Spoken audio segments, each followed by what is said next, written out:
The first tremor hit her just after sunset. I noticed it because the firelight flickered across her emerald skin, and for a second, her breath caught, sharp and music uneven, like she had stepped into cold water. The forest around us was silent, too silent, as if the trees themselves were holding their breath. Her name was Kayla of the Red Fang Music Clan, an orc warrior raised in the high volcanic plains, taller than me by a few inches, broad-shouldered and impossibly poised. Bronze rings circled Music her tusks. Her dark hair was braided tightly against her scalp, woven with crimson thread that marked her bloodline. She wore fitted leather armor etched with clan symbols, elegant and fierce at the same time. And I was the only human in a 100 miles. She gripped the edge of the stone overlook, knuckles pale against green skin. I stepped closer, heart pounding for reasons I did not understand. "Kayla," I asked. She did not turn at first. Her shoulders rose and fell slowly. Too slowly. "Music. Welcome to our channel, Beyond the Observable.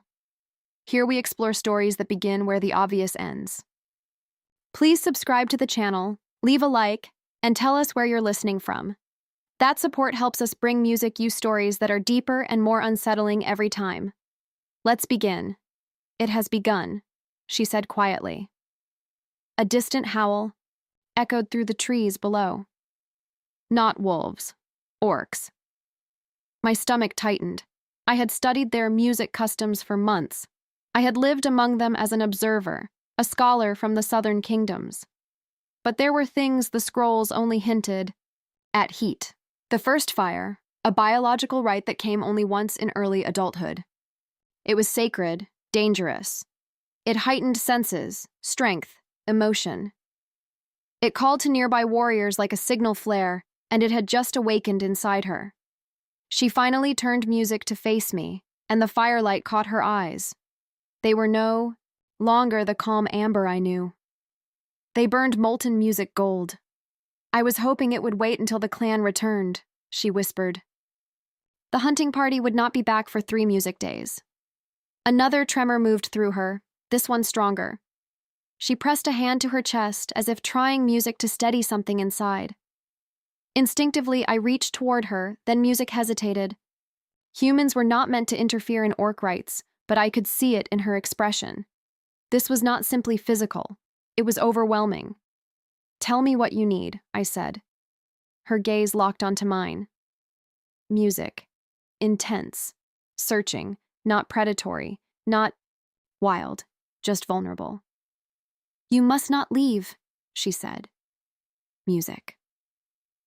Her voice was firmer now, commanding. "If others come, they will answer the call."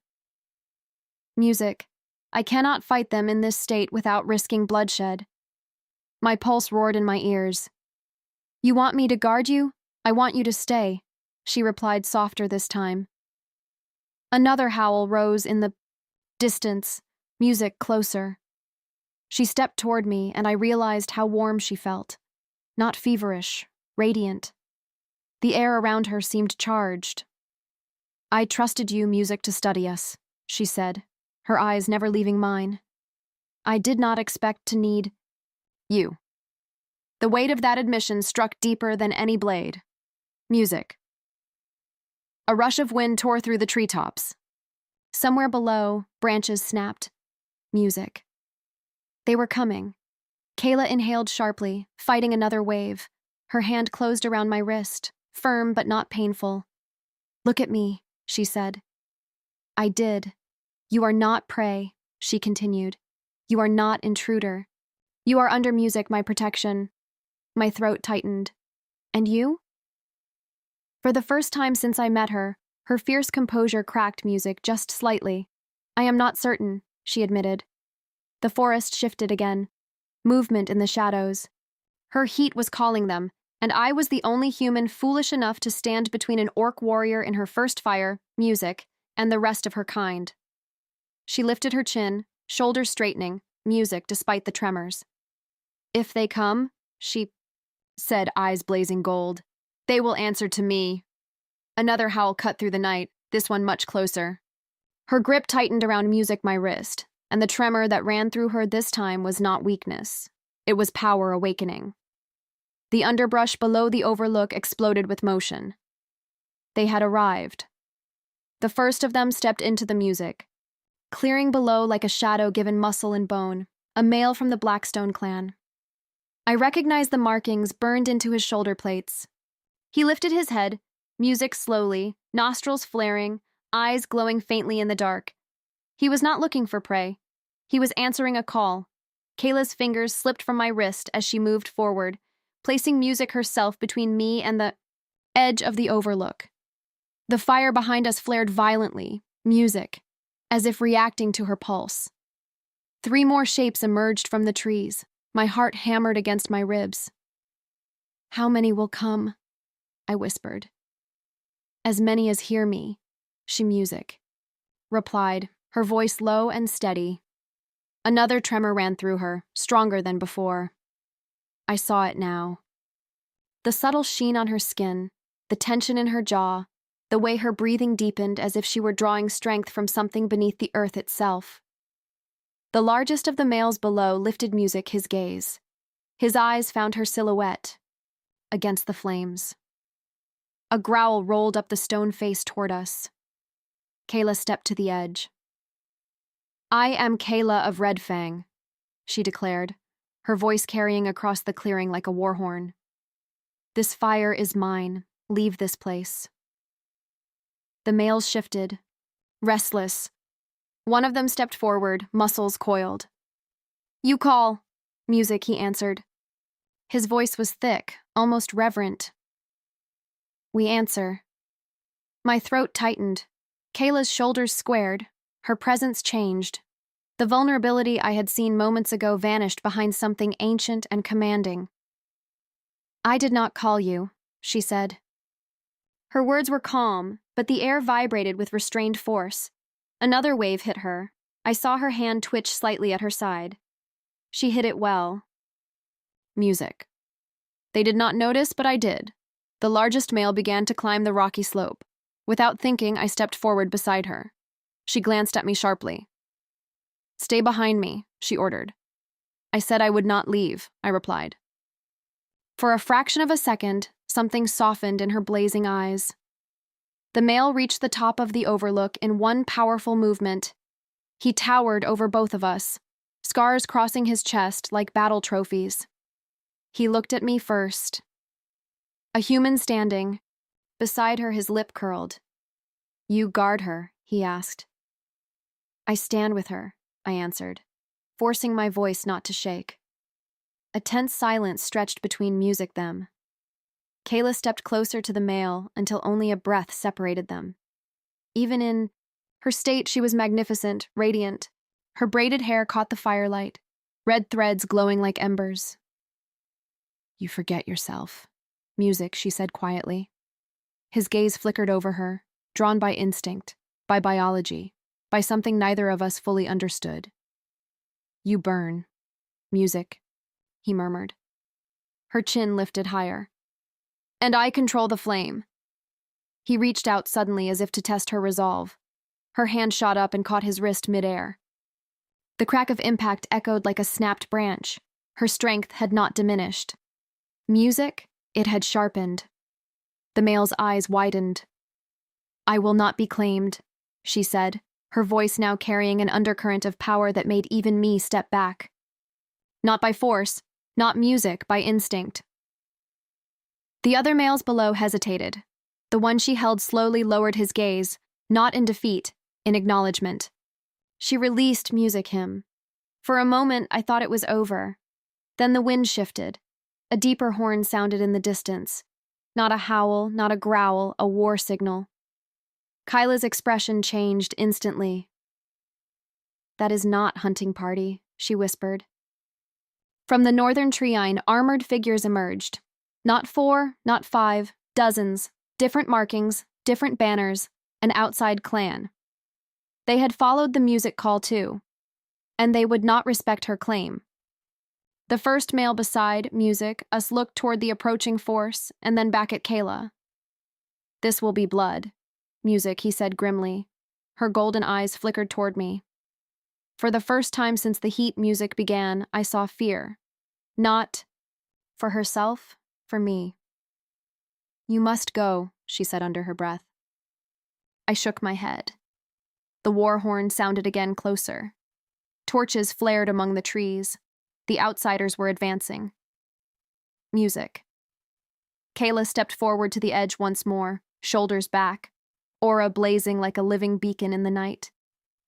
If they wanted to answer her call, they would have to face her first, and I was standing at her side when the first spear music flew. The spear split the air with a shriek. I barely saw it before Kayla moved. She caught it. Not deflected, not dodged, caught. Her fingers wrapped around the shaft mid-flight, the impact echoing through the stone beneath our feet. The force should have thrown her backward. Music. Instead, she stood rooted, golden eyes blazing brighter than the torches below. A murmur rippled through the gathered music warriors. She snapped the spear in half. The sound cracked across the clearing like thunder. "I will not be hunted," she roared. The words were not just sound. They carried something deeper, something primal that vibrated through my bones. Even the wind seemed to recoil. The outsiders surged forward anyway. Music. The first male from Blackstone glanced at her once, then stepped to her other side.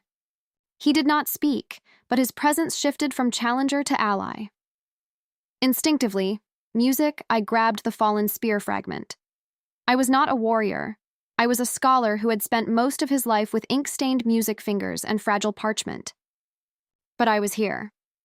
The first wave hit the base of the overlook. Kayla leapt down to meet them. For a heartbeat, I froze, watching her land among them like a comet striking Earth. Her movements were sharper now, heightened, every step precise, every strike controlled. Music. This was not frenzy. This was mastery amplified. Two attackers rushed her at once. She pivoted, elbow striking one in the chest, while her leg swept the other's footing from beneath him. She moved with terrifying grace, braids whipping through the firelight. The heat was music not weakening her. It was fueling her. I scrambled down the rocky slope after her, heart hammering. A warrior lunged toward me, clearly viewing me as the easier target. He swung the blunt end of his axe. I ducked clumsily, the weapon grazing my shoulder. Pain flared. I thrust the broken spear forward more from instinct than skill. It struck his thigh. He staggered. Before he could recover, Kayla was there. She disarmed him with a twist of her wrist and sent him crashing into the dirt. Music. She did not finish him. She did not need to.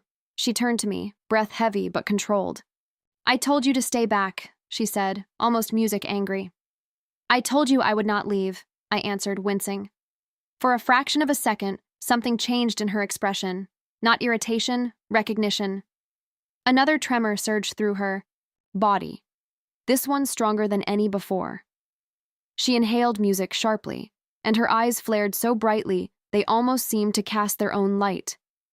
The outsiders hesitated. They felt it. The first music fire was peaking. One of their leaders stepped forward, taller, armor-plated with bone fragments and iron spikes, his gaze fixed on her with calculating hunger. "You stand alone," he called out, "your clan absent.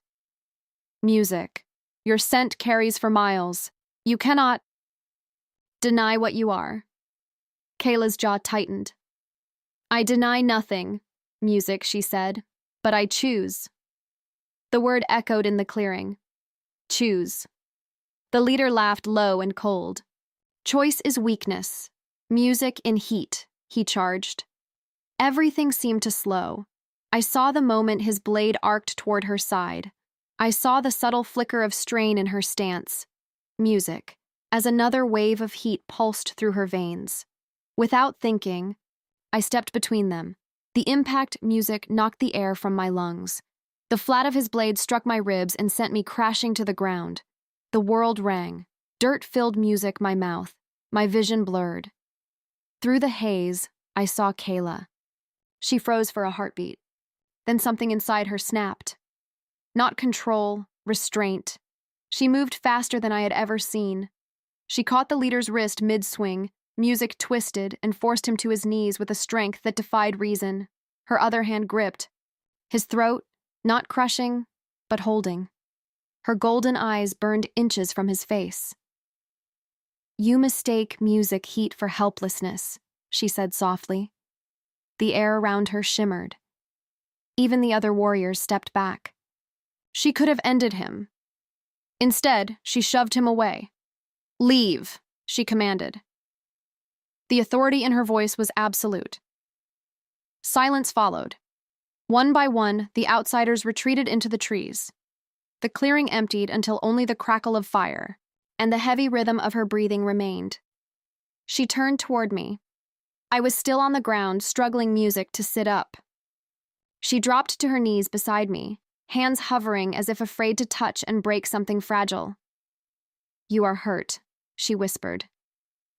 "I have music had worse," I managed. Her hand finally settled against my chest. Careful, steady. The warmth radiating. From her was intense now, almost overwhelming. "I will not lose you to my fire," she said quietly. The tremor that ran through her then, music, was no longer just biological. It was emotional. And as the forest fell into uneasy silence, I realized something terrifying. The worst of the heat music had not yet passed. The night grew unnaturally still after the warriors withdrew. Music, no insects, no distant howls, just the low crackle of dying embers and Kayla's uneven breathing beside me. She helped me sit upright, music, against a stone pillar of the overlook. Her hands were steady despite the heat pulsing through her veins. When she tore a strip from her leather sash to wrap around my ribs, her fingers brushed my skin and I felt the tremor music she was fighting to contain. "You should not have stepped between us," she said quietly. "Music." "You would have done the same," I replied. She did not answer immediately. Instead, she tightened the bandage and met my eyes. The gold in hers was no longer flaring wildly. It was deeper music now, focused, intense. "I would have," she admitted. A distant rumble echoed from the north, not thunder, drums. My stomach sank. "They are regrouping." "Yes." "Music," she said. The first fire was not just a biological signal, it was political. A rare moment when strength could be challenged and music leadership tested. If outsiders defeated her during heat, her clan's reputation would fracture. She rose slowly, every movement deliberate. "I cannot allow them to return with greater numbers," she said. "Music. If they believe I am weakened, they will not stop. You just drove them away." Her lips curved music slightly, but there was no humor in it. "I drove away scouts." Another wave struck her. This time she staggered. I stood despite the pain in music, my ribs, and caught her before she hit the ground. She was heavier than she looked, solid muscle and armor. Yet she leaned into me without hesitation. Her forehead rested briefly against mine. Music. Her skin was burning. "I can feel it cresting," she whispered. "This is the peak." Her breath brushed my cheek, warm and uneven. Not predatory, not uncontrolled, just powerful. "What happens at the peak?" I asked. She swallowed. "It demands clarity," she said. Music consumes." I did not fully understand until the drums stopped. From the darkness, the armored leader stepped music forward again, alone this time. He had removed his bone-plated cloak. His weapon was sheathed, his hands were open. "I seek no war," he called out, "only claim." Kayla straightened, stepping away from me. I felt the absence of her warmth instantly. "You were denied," she replied. Music. He nodded once, then chose before witnesses. Behind him, shapes moved among the trees, watching. Music. This was ritual now. My pulse quickened. What is he asking? She did not look at me when she answered. He challenges my independence. If I stand alone during peak heat, I prove strength beyond instinct. If I falter, her jaw music tightened, he asserts dominance and political alliance. And if you refuse, there is no refusal. Silence stretched between us. Then she turned to me. For the first time since the night began, music, her fierce composure, softened completely. There is another path, she said. My heart pounded. Speak it. Her golden eyes surged mine. Not as a warrior. Music. Not as a clan leader. As a woman standing at the edge of transformation. I may anchor my fire, she said quietly. Through chosen bond, not claim, not submission. Choice. The word again with another who stands willingly. Understanding music crashed over me. You mean me? You are the only one here who does not seek power from it, she replied. The leader below watched, music waiting. If I stand beside you, I said slowly. What does that mean? Her hand reached for mine. It was shaking now, not from weakness, but from the magnitude of the moment, she said. It means my fire answers to my will, not music theirs. It means the clan sees that even in heat, I choose my path. Her fingers intertwined with mine. The warmth surged through my arm, into my chest, music into my racing heart. I am human, I said. You are mine to protect, she answered firmly, as I am yours to stand beside. The drums did not resume. Music. The forest waited. The leader's voice carried upward. Declare. Kayla stepped forward. Music, pulling me with her to the edge of the overlook.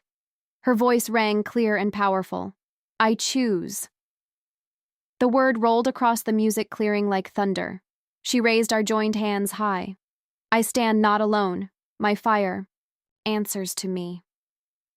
For a moment, nothing happened. Then the air shifted. The oppressive tension dissolved. The burning intensity radiating from her body steadied, transforming from wild blaze, music, to controlled flame. Her breathing slowed. The golden fire in her eyes softened back toward amber. The leader below lowered his head, not in defeat, in acknowledgement. Music. Without another word, he turned and disappeared into the trees. The watchers faded with him. The challenge was over. Kyla exhaled slowly. Her grip on my hand loosened but did not release. It is done. Music, she said softly. The first fire had peaked, but as she looked at me beneath the fading glow of embers, I realized something had changed that had nothing to do with ritual or politics. This was no longer about surviving music, her heat. It was about what came after. Dawn came slowly, like the world itself was cautious after what it had witnessed. Mist clung to the trees below the overlook. The battlefield had emptied, leaving only music, scuffed earth, and broken branches as proof that dozens of warriors had stood there hours before. Kyla stood at the edge of the cliff, facing the rising sun. The fire inside her had changed. It was no longer a raging storm beneath. Her skin, it had settled into something steady, something alive, but controlled. Her posture was upright, composed, yet softer around the edges. The crimson threads in her braids glowed faintly in the morning light. I stepped beside her carefully. Music, ribs protesting. How do you feel? I asked. She considered the question. Awake, she said at last. Clear. She turned to me fully now. Her eyes were no longer molten gold. They had returned to their natural amber, but there was depth, music, in them that had not been there before. A quiet intensity. You anchored me, she continued, not by strength, not by dominance, but by standing. I was terrified, I admitted. A faint smile touched her lips. So was I. Music. The honesty in her voice struck deeper than any dramatic declaration could have. From the southern path, horns sounded different horns, lower, familiar. Her clan figures began emerging through the trees, red-marked armor glinting in the sunlight. Music. At their head strode an older orc woman, taller, even than Kayla, with silver woven into her dark braids and a mantle of scaled leather across her shoulders. Kayla's mother, matriarch of Red Fang. The warriors slowed as they reached the clearing. Their eyes moved from the disturbed earth to the broken weapons, then upward to us. Silence music fell. Kayla descended first. I followed more slowly. The matriarch studied her daughter carefully, gaze sharp and music assessing. It began, the older woman said. Yes, music, Kayla replied. It ended. Yes. The matriarch's eyes shifted, music to me long measuring. You stand, she observed. I do, I answered, doing my best not music to show how small I suddenly felt beneath her scrutiny. Kyla stepped closer to her mother. I chose, she said firmly. A murmur moved through the gathered clan. The matriarch's gaze flickered between our joined hands. You bound yourself? She asked. Music. I anchored my fire, Kayla corrected. By will. The silence stretched so long I feared I had misstepped into something far beyond my understanding. Then the matriarch, music, stepped forward and placed a heavy hand on Kyla's shoulder. You controlled it, she said, music, quietly. There was pride in her voice. Alone, yet not alone. Her eyes met mine again. Human, she said. You remained. I gave my word, I replied. She studied me one last moment, then nodded once.